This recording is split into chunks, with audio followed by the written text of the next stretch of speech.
Billy Gilmore is my name. I'm farming here in Cortoon, Tuam, with my wife Anne.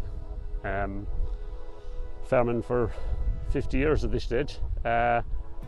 Contract rearing replacement heifers for dairy. This year 185 heifers and 50 hectares. We give an overview of the farm in relation to current performance and how a simple grass-based system is operated across the different blocks of land.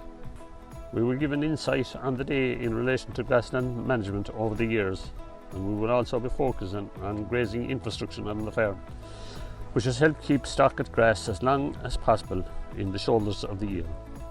We will also be looking at clover inclusion in the swards, which has improved over the years along with a focus on soil fertility, with emphasis on how the farm has reduced chemical nitrogen input while maintaining grass performance.